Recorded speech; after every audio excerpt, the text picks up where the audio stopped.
Hello friends, in today's video we are going to discuss about section 119.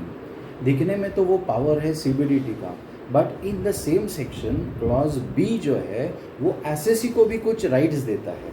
तो पहले clause A की बात करेंगे सबसेक्शन 1 में. सबसेक्शन 1 कहता है कि अगर CBDT को कोई भी इंस्ट्रक्शंस सर्क्यूलर्स नोटिफिकेशन इशू करना है उनके आईटी अथॉरिटीज़ के लिए, तो वो 119 सबसेक्शन 1 के अंडर वो इशू कर सकते हैं. लेकिन उसमें रिस्ट्रिक्शंस क्या है? रिस्ट्रिक्शंस ये है कि वो कोई भी केस में स्पेसिफिकली कुछ भी डायरेक्शंस इशू नहीं कर सकते. और क्या खास बात है इस चीज़ की, तो एसएससी के ऊपर इसका बाइंडिंग नहीं है. It is not binded on any one else other than the IT authorities mention in section 116. तो ये हो गया आपका पहला सबसेक्शन 1.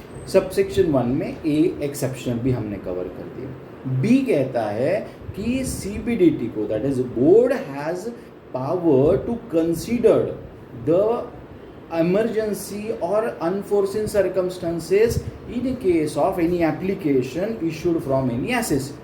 किस बारे में एप्लीकेशन हो? तो अगर ड्यू डेट निकल गई है और उसके बाद आपको कुछ अप्लाई करना है, in that context the CBDT can take a call of giving that leverage or relaxation of that particular due date under that respective section.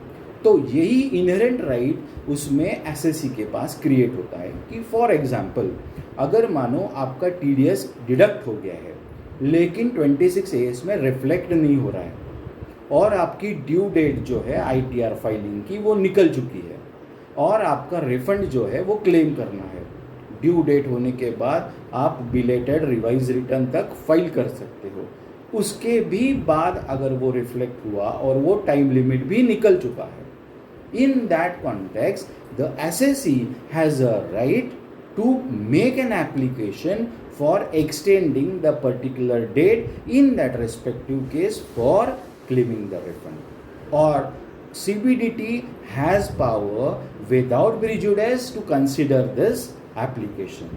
Thank you very much.